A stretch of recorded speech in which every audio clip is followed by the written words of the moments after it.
No compromise. உங்க சைடுலயும் எங்க சைடுலயும். It's a GT promise. GT Holidays, South India's #1 travel brand.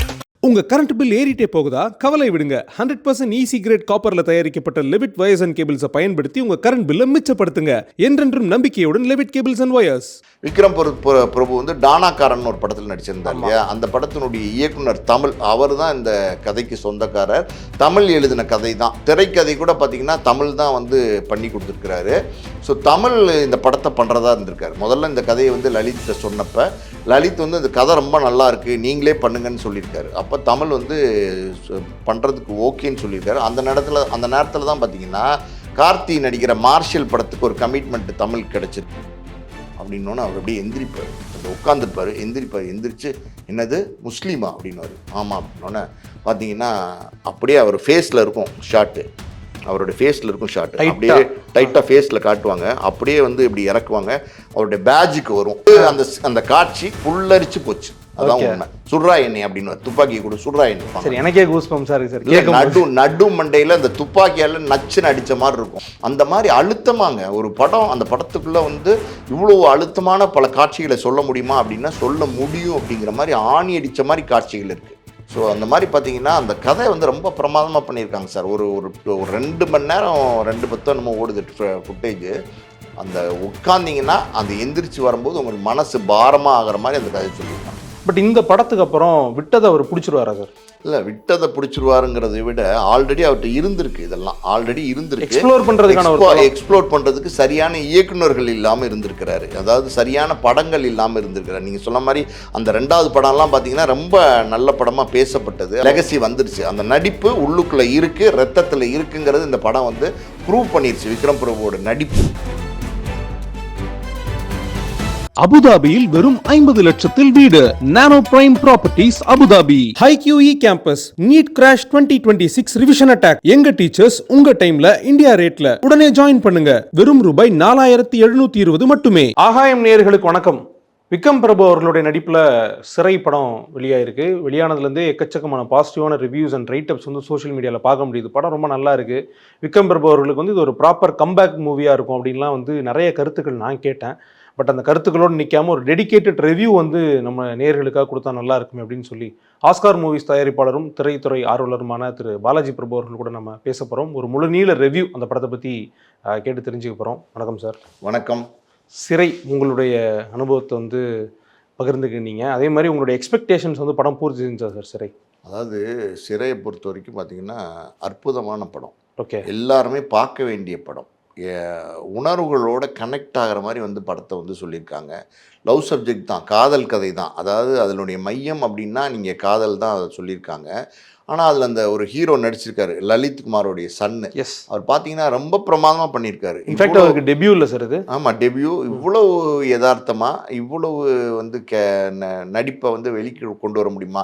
ஒரு புதுமுக நடிகர் முதல் படத்திலே இவ்வளோ அற்புதமாக நடிக்க முடியுமா அப்படின்னா அப்படி நடிச்சிருக்காரு. அற்புதமாக இருக்குது. ஒவ்வொரு என்ன சொல்கிறது, உணர்வுகள்னு சொல்லுவாங்கள்ல, அவருடைய ரியாக்ஷன்ஸ் எல்லாம் ரொம்ப ரொம்ப நல்லா இருக்குது. அதே மாதிரி ஒரு புதுமுக பெண் வந்து நடிச்சிருக்கிறாங்க. அவங்க பேரெல்லாம் நம்ம பார்க்கல, அவங்க கேரக்டர் என்னங்கிறத நம்ம பார்க்குறோம், அவங்க எப்படி நடிச்சிருக்காங்கிறதான் பார்க்குறோம். அந்த அளவுக்கு பார்த்தீங்கன்னா ஒரு அருமையான காதல் கதை. அது வந்து ஒரு க்ரைமோட கனெக்ட் பண்ணி அது வந்து ஒரு சீரியஸான ஒரு மேட்ரோட கனெக்ட் பண்ணி சொல்லியிருக்காங்க. ரொம்ப ரொம்ப நல்லா இருக்குது. விக்ரம் பிரபுவை பொறுத்த வரைக்கும் பார்த்தீங்கன்னா இது வரைக்கும் பெரிய வெற்றி படங்கள் இல்லாமே இருந்தார். பல வருடங்கள் ஆயிடுச்சு இன்ட்ரடியூஸ் ஆகி.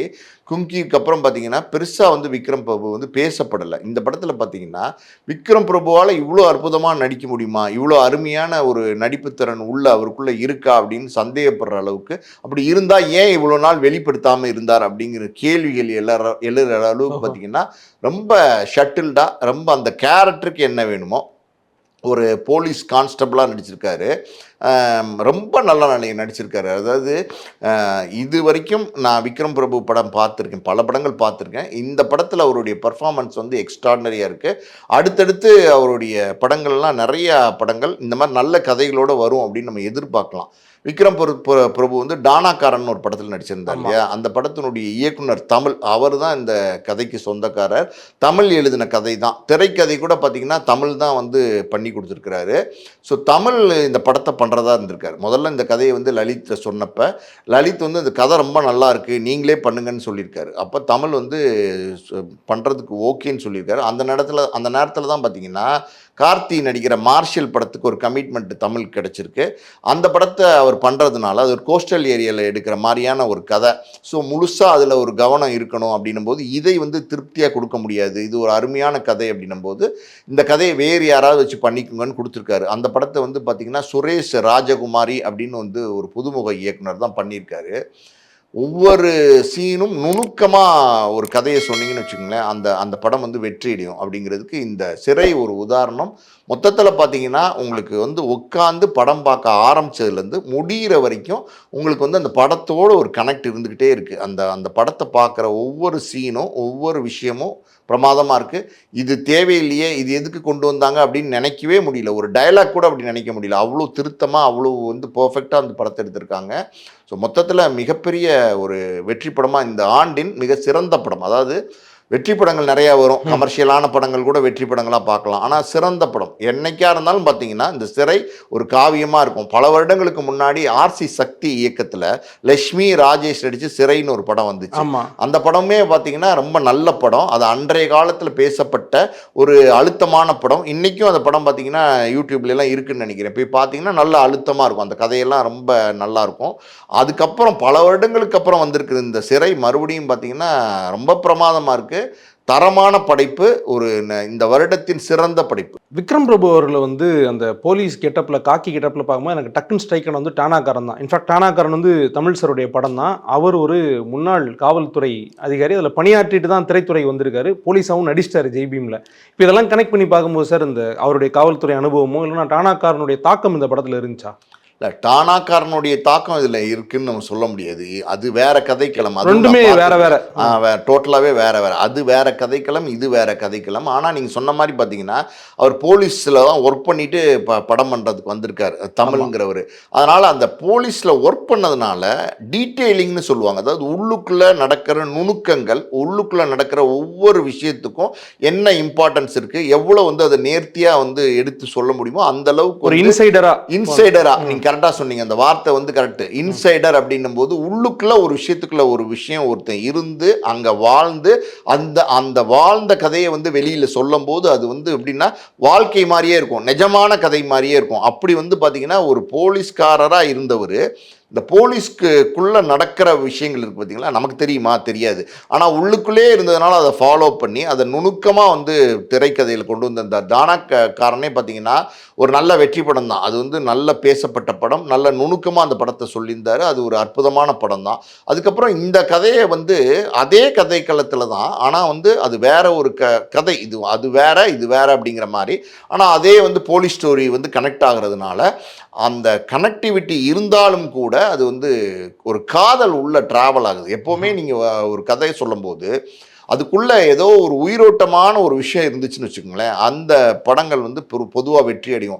இப்போ நீங்கள் இந்த படத்தை பொறுத்த வரைக்கும் இது வந்து ஒரு ஜெயில் மேட்ரு. அப்படியே வந்து ஒரு போலீஸ் வந்து ஒரு லாங்காக வந்து ஒரு எஸ்கார்ட்டு கூப்பிட்டு போகிறாங்க ஒரு கோர்ட்டுக்கு ஆஜர்படுத்துறதுக்காண்டி ஒரு தண்டனை கைதியை. அந்த தண்டனை கைதின்னு சொல்ல முடியாது, அது அந்த விசாரணை நிலையிலே இருக்குது 5 வருஷமாக. ஆமாம், விசாரணை கைதி. அவர் 5 வருஷமாக விசாரணை கைதியாகவே இருக்கார். ஒரு யாருமே அவருக்கு வந்து ஆதரவு இல்லை, ஒரு அனாதை. அவருக்கு வந்து ஒரு வக்கீல் வச்சு கூட வாதாடுறதுக்கு திராணி இல்லாத ஒரு கேரக்டர் அந்த பையன். சின்ன பையன்னும் போது ஒரு 18 வயசு பையனாக தான் அந்த பையனை காட்டுறாங்க. அந்த வயசு பையன் அப்படி ஒரு குற்றத்துக்குள்ளே மாட்டிக்கிட்டான். அந்த குற்ற பின்னணி என்ன எல்லாத்தையும் நம்ம பேசினோம்னா கதை தெரிஞ்சு போயிடும். இந்த குற்ற பின்னணி என்ன, ஏன் வந்து இப்படி வந்து விசாரணை கைதியாக சிக்கியிருக்கான், ஏன் 5 வருஷம் ஜெயிலுக்குள்ளே இருக்கான் அப்படிங்கிற ஒரு காரணத்தோடு ஆரம்பித்து அவனை வந்து லாங் எஸ்கார்ட், அதாவது வந்து சொல்லுவாங்க, அதாவது வந்து வேலூர்லேருந்து சிவகங்கை கூட்டு போகிறாங்க. சிவகங்கை கூட்டு போய் கோர்ட்டில் ஆஜர்படுத்தணும். ஏன்னா குற்றம் நடந்த இடம் வந்து சிவகங்கை. அதனால் அங்கே கூட்டு போய் ஆஜர்படுத்தணும் போது அந்த டிராவல் ஒன்று இருக்குது பார்த்தீங்களா, விக்ரம் பிரபு வந்து அந்த பையனை கூப்பிட்டு போகிறாரு. அவர் தான் அந்த கான்ஸ்டபிளாக கூப்பிட்டு போகிறாரு, தலைமை கான்ஸ்டபிளாக இருக்கார். அவருக்கு கீழே ஒரு 2 பேர் இருக்காங்க. அந்த கேரக்டர்ஸும் ஒரு இன்ட்ரெஸ்டிங்கான கேரக்டர்ஸு. அந்த அந்த அந்த கைதியை கூட்டிட்டு போகும்போதே பார்த்தீங்கன்னா அது வந்து அந்த கதையை வந்து அருமையாக சொல்லியிருக்காங்க. எப்படி எங்கே ஒரு விறுவிறுப்போட வந்து அந்த கதையை சொல்லியிருக்காங்க. எங்கேயுமே சோர்வடையாமல் ஒரு டெம்போன்னு சொல்லுவாங்கல்ல, த்ரில்லிங் வந்து அப்படியே இந்த கைதி வந்து தப்பிக்க போகிறானா, தப்பிச்சிருவானா அப்படிங்கிற மாதிரியே கொண்டு போகிறாங்க. அந்த கைதி அப்போ வந்து சொல்கிறார், அந்த ஹீரோ, அவர் தான் ஹீரோவா இல்லை விக்ரம் பிரபு ஹீரோவா எப்படி சொல்கிறதுனே தெரில. எல்லாருமே நல்லா நடிச்சிருக்காங்க. அந்த பையன், சின்ன பையன், அந்த அந்த தண்டனைக்கு உள்ள பையன், அந்த பையன் சொல்கிறாப்புல விக்ரம் பிரபுட்ட, என்னை வந்து கோர்ட்டு கூட்டு போகும்போது விலங்கு போட்டு கூட்டு போகாதீங்க அப்படின்னு சொல்கிறார். ஸோ அப்போ வந்து அதை வந்து பொருட்படுத்தலை, ஏன்டா என்ன அப்படின்னு சொல்லிட்டு கடந்துடுறாங்க. அப்புறம் அந்த கதையோட விக்ரம் பிரபுவோட அந்த பையன் கனெக்ட் ஆகிறான். அந்த ஒரு ட்ராவல் ஒன்று இருக்குது பார்த்தீங்களா, அதுக்குள்ளே கனெக்ட் ஆகிறான். அங்கே வந்து அந்த பையன் தப்பிச்சிருவானோ அப்படிங்கிற மாதிரி சீக்வன்சஸ்லாம் காமிச்சிட்டே வருவாங்க. ஒரு பஸ்ஸில் வந்து அந்த பையனை வந்து வச்சுருப்பாங்க. விக்ரம் பிரபு ஒரு ரெஸ்ட் ரூம் போயிட்டு வருவார். ஒரு ஹோட்டல்கிட்ட நிறைய ஃபாஸ்ட் ஃபுட் மாதிரி இடங்களில் நிறுத்துவாங்கல்ல, தோசை அதெல்லாம் சாப்பிட்றதுக்கு. அந்த மாதிரி வண்டி நிற்கும் போது பார்த்தீங்கன்னா ஒரு ரெஸ்ட் ரூம் போயிருப்பார். இன்னொரு கான்ஸ்டபிள் பார்த்தீங்கன்னா வேற ஒருத்தரோட சின்ன சண்டை ஆயிரும், அங்கே ஒரு அடிதடி ஆயிரும். அவரை வந்து 4-5 பேர் அடிக்க ஆரம்பிச்சிருவாங்க, அந்த லோக்கல் ஆளுங்க. இது இந்த பஸ்ஸில் இருக்கிற கான்ஸ்டபிள் பார்த்துட்டு, ஐயோ நம்ம கான்ஸ்டபிளை கூட இருக்கிற ஃப்ரெண்டு அடிக்கிறாங்களேன்னு சொல்லி இறங்கி ஓடுன்னு தடுப்பார். இந்த நடுவில் இந்த கைதியை விட்டுட்டு போயிடுவாங்க, பஸ்லேயே விட்டுட்டு போயிடுவாங்க. வந்து பார்த்தா அவர் இருக்க மாட்டார். பஸ்ஸே வந்து கிளம்பி போயிடும். அந்த பஸ்ஸை விரட்டி பிடிச்சி போய் பார்த்தா அதில் அவர் இருக்க மாட்டார். ஐயோ என்னடா ஆச்சு, இப்போ லோக்கல் போலீஸ் ஸ்டேஷனில் கம்ப்ளைண்ட் கொடுத்துருவோம். ஒரு கைதியை மிஸ் பண்ணிட்டீங்கன்னா பெரிய பிரச்சனையாயிரும், உங்கள் மேலே எஃப்ஐஆரே போடுவாங்க. அதனால் என்ன ஆகுதுன்னா, பதட்டத்தில் வந்து லோக்கல் போலீஸ் ஸ்டேஷனில் கம்ப்ளைண்ட் கொடுத்து தேடுறதுக்கு போகலாம் அப்படின்னு போகும்போது அங்கே அந்த பையன் உட்காந்துருப்பான். இந்த பையன் வந்து அங்கேருந்து அந்த போலீஸ் ஸ்டேஷனில் போய் உட்காந்துருப்பான். அங்கே ஒரு காட்சி, அதாவது வந்து மத நல்லிணக்கத்தை வந்து சொல்கிற மாதிரியான ஒரு காட்சி. பொதுவாகவே பார்த்தீங்கன்னா இந்த இஸ்லாமியர்கள் அப்படின்னா வாதிகள் மாதிரி தான் வந்து பல படங்களில் காமிக்கிறாங்க, பல படங்களில் காமிச்சு பழகிட்டாங்க. ரொம்ப ஒரு வருத்தத்துக்குரிய விஷயம். ஆமாம், வருத்தத்துக்குரிய விஷயம். பல நேரங்களில் பார்த்தீங்கன்னா நம்ம நாட்டில் தாயும் பிள்ளையுமா பழகுறாங்க. எல்லாருமே பார்த்தீங்கன்னா நீங்கள் எங்கள் பக்கம் ராமநாதபுரம் பக்கம்லாம் வந்தீங்கன்னா மாம மச்சனா பழகுவாங்க. உறவு முறையும் இருக்குல்ல, உறவு முறை மாம மச்சனா பழகுவாங்க. அந்த அளவுக்கு வந்து உறவோடு இருப்பாங்க, அந்த அளவுக்கு அன்பா இருப்பாங்க. இவங்க வீட்டில் நடக்கிற விசேஷங்கள், அவங்க வீட்டில் நடக்கிற விசேஷங்கள் எல்லாம் ஒன்றா போய் பழகக்கூடிய ஒரு சூழ்நிலை தான் நம்ம தமிழ்நாட்டில் இருக்குது. மற்ற இடங்களில் சின்ன கலவரங்கள் பிரச்சனைகள் இருந்தால் கூட தமிழ்நாட்டை பொறுத்த வரைக்கும் பார்த்திங்கன்னா இது ஒரு அமைதி பூங்காவாக இருக்குது. எல்லாரும் ஒன்றா வாழ்கிற ஒரு நாடாக இருக்குது. ஸோ இந்த இடத்துல பார்த்திங்கன்னா ஒரு சீன் ஒன்று வச்சுருப்பாங்க அந்த இடத்துல. இப்போ அந்த பையன் அங்கே இருப்பான், இவங்க வந்து குடிச்சிருப்பாங்க, அந்த 2 கான்ஸ்டபிள் குடிச்சிருப்பாங்க. அப்போ வந்து அங்கே இருக்கிற இன்ஸ்பெக்டர் ஒருத்தர் பாருல, அந்த ஸ்டேஷன் இன்ஸ்பெக்டர், அவர் வந்து இவங்களை திட்டிட்டு என்னடா அப்படி வந்து ஒரு கைதி அவனை வந்து நீங்கள் தொலைச்சிட்டு வந்து நிற்கிறீங்க, நீங்களாம் ஒரு கான்ஸ்டபிளா, நீங்களாம் போலீஸா அப்படி இப்படின்னு கடுமையாக திட்டிட்டு சரி சொல்லுங்கள் அப்படின்னு சொல்லிட்டு, அதாவது போலீஸு தப்பு பண்ணியிருக்காங்க, இருந்தாலும் வந்து காட்டி கொடுக்கக்கூடாதுங்கிறதுனால என்ன பண்ணுவாருன்னா அந்த நோட் பண்ணிவிட்டு டீட்டெயில்ஸ்லாம் நோட் பண்ணிவிட்டு அனுப்புறதுக்காண்டி கேட்பார். இந்த துப்பாக்கியோட மாடல் என்ன அப்படின்னு கேட்பார். துப்பாக்கி வேறு கையில் இருக்கும், துப்பாக்கியும் கைதி கையில் இருக்கும். ஏன்னா துப்பாக்கி கையில் கொடுத்துட்டு தான் அங்கே ஓடி இருப்பாங்க, இவன் துப்பாக்கியோடு இறங்கிடுவான். துப்பாக்கியை வந்து கைதி கையில் கொடுத்துருக்கீங்களாடான்னு திட்டிட்டு என்ன நம்பர் அப்படின்னு சொல்லும்போது துப்பாக்கிக்கு நம்பர் இருக்கும். நம்பர் சொல்லுவார். இருந்தோன்னே அந்த துப்பாக்கிக்கு போடுவாங்கள்ல அந்த தோட்டா வந்து பார்த்தீங்கன்னா அது வந்து பொதுவாக இந்த லாங் எஸ்கார்ட் கூட்டு போகும்போது, இந்த படத்தில் சொல்லி தான் எனக்கே தெரியும், கூட்டு போகும்போது அது வந்து லோட் பண்ணக்கூடாதான், அந்த கன்னை வந்து லோட் பண்ணக்கூடாது. இதுதான் வந்து ஒரு இன்சைடர் எடுத்துகிட்டு வர டீட்டெயிலோ. ஏன்னா பார்க்குற படங்களோட இன்சைடர் எடுத்துகிட்டு வர டீட்டெயில் தான். கரெக்டாக சொல்கிறீங்க. அதாவது வந்து இந்த கன்னு லோட் ஆயிருக்கக்கூடாதா அப்படிங்கிறது நமக்கு தெரியவே தெரியாது. ஆனால் அந்த லாங் எஸ்கார்ட் கூட்டு போகும்போது இந்த கன் லோட் ஆயிருக்கக்கூடாது. காரணம் என்னென்னா, இது யாரையாவது சுற்றும், பப்ளிக்கில் ட்ராவல் பண்ணி ஒரு லாங் டிஸ்டன்ஸ் போகும்போது கை தவறி வந்து பட்டுச்சுன்னா கூட யாராவது வந்து இறந்து போகிறதுக்கு வாய்ப்பு இருக்குது, இல்லை ஏதாவது அசம்பாவிதங்கள் நடக்கிறதுக்கு வாய்ப்பு இருக்குங்கிறதுனால அதை வந்து லோட் பண்ணக்கூடாதுங்கிறது சட்டம், போலீஸ் சட்டம். அதை வந்து இவர் கேட்பார், அந்த தோட்டா எங்கடா அப்படின்னு கேட்பார் அந்த கான்ஸ்டபிள்கிட்ட. அந்த கான்ஸ்டபிள் வந்து இல்லை சார் அப்படின்னா, எங்கடா தோட்டா, எங்கடா துப்பாக்கி, ஓகே தோட்டா எங்கடா அப்படின்னா, தோட்டா வந்து லோட் பண்ணியிருக்கு சார், துப்பாக்கி லோட் பண்ணியிருக்கு சார். அப்போ கேட்பார், துப்பாக்கி லோட் பண்ணக்கூடாது, லாங் எஸ்கார்ட் போகும்போது துப்பாக்கி லோட் பண்ணக்கூடாது, நீங்கள் ஏன் லோட் பண்ணீங்க துப்பாக்கியை அப்படின்னு கேட்பார். இல்லை சார் அது வந்து அப்படின்னுவார். இல்லை எதுக்கு நீங்கள் துப்பாக்கியை லோட் பண்ணீங்க, என்ன காரணம் சொல்லுங்கள் அப்படின்னோடனே, இல்லை சார் அந்த பையன், அதாவது அந்த தண்டனைக்கு அந்த குற்றவாளி இருக்கார்ல, அவர் ஒரு முஸ்லீம் சார் அப்படின்னோடனே அவர் அப்படியே எந்திரிப்பார், எந்திரிச்சு என்னது முஸ்லீமா அப்படின்னுவார். ஆமாம் அப்படின்னோடனே பார்த்தீங்கன்னா அப்படியே அவர் ஃபேஸில் இருக்கும் ஷாட்டு, அவருடைய ஃபேஸில் இருக்கும் ஷாட், அப்படியே டைட்டாக ஃபேஸில் காட்டுவாங்க, அப்படியே வந்து இப்படி இறக்குவாங்க. அவருடைய பேட்ஜுக்கு வரும், நானும் ஒரு முஸ்லீம் தாண்டா அப்படின்னா, அங்கே காதர் மொய்தீன் நம்ம எழுதியிருக்கோம் பேட்ஜில், நானும் ஒரு முஸ்லீம் தாண்டா, இந்தாடா துப்பாக்கி சுர்ரா என்னையா அப்படின்னு. ஒரு ஒரு இஸ்லாமியர் வந்து ஒரு ஒரு அக்யூஸ்டா இருக்கிறதுனாலயே அவருக்கு பயந்து உண்மையாலுமே வந்து அந்த காட்சி புல்லரிச்சு போச்சு. அதான் உண்மை. சுர்ரா என்னையா அப்படின்னு, துப்பாக்கி கூட சுர்ரா என்னையா, நானும் முஸ்லீம் தான்டா சொல்கிறா அப்படின்னு. அதாவது அதுக்கு மேலே அதை எக்ஸ்டர்னும் பண்ணலை. அந்த ஒரு காட்சியிலே பார்த்தீங்கன்னா இந்த மத நல்லிணக்கத்தை நாங்கள் எப்படி இருக்கோம், எல்லாரும் தோழமையாக இருக்கோம், ஏன்டா இப்படி வந்து வன்மத்தை கற்கிறீங்க, ஏன்டா இப்படி வந்து தவறான பார்வையில் பார்க்குறீங்க, ஒரு முஸ்லீம்னா வந்து தப்பான ஆளாடா அப்படிங்கிற மாதிரியான விஷயத்த அழகாக வந்து டயலாக்ல என்னை சுடுறா அப்படின்னு சொல்லி கண்ணை கொடுக்குற டயலாக் இருக்குது பார்த்தீங்களா, அந்த நச்சு நடிச்சிருப்பாங்க. எனக்கே கூஸ்பம்ஸா இருக்கு சார். நடு மண்டையில் இந்த துப்பாக்கியால் நச்சுன்னு அடித்த மாதிரி இருக்கும். இந்த மாதிரி தப்பான கண்ணோட்டத்தில் பார்க்குறவங்களுக்கு. ஏன்னா இந்த இடத்துல நான் ஏன் ரொம்ப வந்து உணர்வாக ஃபீல் பண்ணேன் அப்படின்னா, ஏன் அவ்வளோ தூரம் கனெக்ட் ஆனேன் அப்படின்னா, அதுக்கு ஒரு காரணம் இருக்குது. நான் படித்தது நியூ காலேஜ், முழுக்க இஸ்லாமியர்கள் படிக்கக்கூடிய கல்லூரி, சென்னையில். அங்கே பார்த்தீங்கன்னா அந்த நண்பர்கள் அவங்க வந்து அவ்வளவு தோழமையாக இருப்பாங்க, அவ்வளவு ஒன்றா இருப்பாங்க. ஒரு கிளாஸில் நாங்கள் எல்லோரும் 5 பேர் டீ குடிச்சிருக்கோம், ஒரு தட்டில் வந்து 7 பேர் சாப்பிட்ருக்கோம், அப்படிலாம் இருந்திருக்கிறோம். நீங்கள் சகான் சாப்பாடுன்னு கேள்விப்பட்டிருக்கிறீங்களா நீங்கள்?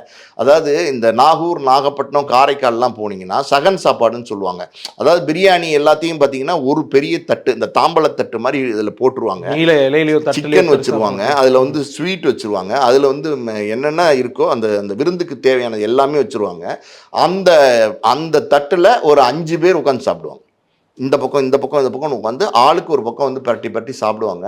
ஸோ அப்படியெல்லாம் வந்து இன்றைக்கி வந்து அப்படி தான் இருக்காங்க. இன்றைக்கி அப்படி தான், உண்மையாக அப்படி தான் இருக்காங்க. அந்த சகோதரத்துவம் வந்து பார்த்திங்கன்னா நீங்கள் எல்லா இடத்துலையும் பார்க்கலாம். அதை மாதிரி சாப்பிட்டு வளர்ந்தவன் நான், எனக்கு தெரியும் அந்த எப்படி அன்பு காட்டுவாங்கன்னு. ஸோ அந்த இடத்துல நான் கனெக்ட் ஆகிட்டேன், ரொம்ப கனெக்ட் ஆகிட்டேன். ஏன்னா அவங்களோட நான் வந்து நிறைய பேர் பழகுனதுனால அந்த கனெக்டிவிட்டி எனக்கு வந்துருச்சு. அந்த மாதிரி அழுத்தமாங்க ஒரு படம், அந்த படத்துக்குள்ளே வந்து இவ்வளோ அழுத்தமான பல காட்சிகளை சொல்ல முடியுமா அப்படின்னா சொல்ல முடியும். அப்படிங்கிற மாதிரி ஆணி அடித்த மாதிரி காட்சிகள் இருக்குது. ஓகே, அப்போ தமிழ் அவர்கள் வந்து ஒரு சிறந்த காவல்துறை அதிகாரி மாதிரி ஒரு மிகச்சிறந்த ஸ்க்ரீன் பிளே ரைட்டர்னு எடுத்துக்கலாமா சார்? இல்லை, ரொம்ப நல்லா. அதான் சொல்கிறேன்ல, நீங்கள் ஒரு விஷயம் எப்போவுமே என்னென்னா உள்ளுக்குள்ளே இருந்து பார்த்து வெளியில் கொண்டு வர விஷயங்கள் அது எப்போவுமே வந்து ரொம்ப நல்லாயிருக்கும். அப்படி வந்து இந்த மாதிரியான சின்ன நுணுக்கங்களை வந்து இந்த படத்தில் சொல்லியிருப்பாங்க. அந்த காதல் கதை இருக்குது பார்த்தீங்களா, அந்த காதல் கதையை வந்து விக்ரம் பிரபு வந்து புரிஞ்சுக்கிட்டு அந்த கோர்ட்டில் வந்து ஏன் நீ வந்து இவ்வளோ நாள் விசாரணை கைதியாகவே இருக்க, உனக்கு யாருமே ரெப்ரசன்ட் பண்ண இல்லையா அப்படின்னு கேட்பாரு. அப்போ அவர் எனக்கு யாருமே இல்லை சார், நான் அனாதை சார் அப்படின்னோன்னு ஒரு அண்ணன் மாதிரி, அந்த பையனுடைய வயசுலேருந்து பார்த்தா இவர் ஒரு அண்ணன் மாதிரி இருந்து, டேய் நான் சொல்கிற மாதிரி செய் அப்படின்னு சொல்லிட்டு 2 பேரையும் நீதிபதி விட்டு அனுப்பிச்சு நான் என்னுடைய அதிகாரத்தை மீறி உங்களை உள்ளே அனுப்புகிறேன், தைரியமாக போங்கன்னு சொன்னோன்னே 2 பேரும் காதலர் 2 பேரும் போய் நீதிபதிகிட்ட வந்து சொல்லுவாங்க. அங்கே பார்த்தீங்கன்னா தேனப்பன் தயாரிப்பாளர் இருக்கா இல்லையா, அவர் நடிச்சிருப்பார். அருமையான கேரக்டர், ஒரு ஜட்ஜு கதாபாத்திரத்தில் அவர் நடிச்சிருப்பார். அவர் நடிச்சிருக்க அந்த கதாபாத்திரம் ஓடி போய் காலில் விழுந்து அழுவாங்க. ஏன் அழுகிறீங்க, என்ன பிரச்சனைன்னு கேட்டு உட்கார வச்சு பேசி விஷயத்தை தெரிஞ்சுக்குவாங்க. விஷயத்தை தெரிஞ்சுக்கும் போது தப்பு இல்லை அப்படிங்கிறது தெரிஞ்சுக்கிட்டு 5 வருஷமாக அவங்கள விசாரணை கைதியாக வச்சுருக்காங்களா அப்படின்னா அது வந்து இந்த நீதித்துறையினுடைய தவறு. அதுக்கு நானும் ஒரு நீதிபதியாக இருந்து உங்ககிட்ட நான் மன்னிப்பு கேட்டுக்கிறேன்னு சொல்லுவார். இந்த டயலாக் வந்து ஒரு நீதிபதி அவங்ககிட்ட சொல்லுவார். ஒரு சின்ன பசங்க ஆனாலும் வந்து அதை பாகுபாடு இல்லாமல் அந்த டயலாக்கை சொல்லுவார். ஸோ அந்த மாதிரி பார்த்தீங்கன்னா அந்த கதை வந்து ரொம்ப பிரமாதமாக பண்ணியிருக்காங்க சார். ஒரு 2 மணி நேரம் 2:10 என்னமோ ஓடுது ஃபுட்டேஜ்.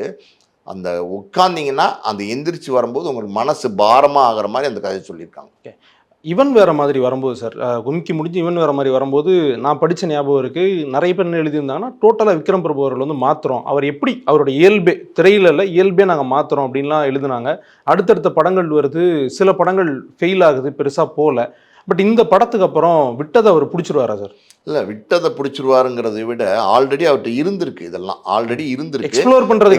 எக்ஸ்ப்ளோர் பண்ணுறதுக்கு சரியான இயக்குநர்கள் இல்லாமல் இருந்திருக்கிறாரு. அதாவது சரியான படங்கள் இல்லாமல் இருந்திருக்கிறாரு. நீங்கள் சொன்ன மாதிரி அந்த 2வது படம்லாம் பார்த்தீங்கன்னா ரொம்ப நல்ல படமாக பேசப்பட்டது, ரீச் இருந்துச்சு. ஆனால் வந்து அடுத்தடுத்து விக்ரம் பிரபு நடித்த படங்கள் பெரிய தோல்வி படங்களாக போய் பெருசாக வந்து மக்களால் ஏற்றுக்கொள்ளாத ஒரு நாயகனாக இருந்தார் விக்ரம் பிரபு. இன்னைக்கு இந்த படத்தில் பார்க்கும்போது என்னதான் இருந்தாலும் சிவாஜி பேரனாச்சே அப்படின்னு மாதிரி சொல்கிற அந்த வார்த்தை சொல்லிட்டு போவாங்கல்ல, அந்த பேர் எடுத்துட்டார். அந்த பேரு அதாவது பேர் சொல்லும் பிள்ளைன்னு சொல்லுவாங்கல்ல, அந்த மாதிரி ஒரு பேர் சொல்லி எடுத்துட்டாரு அவர்.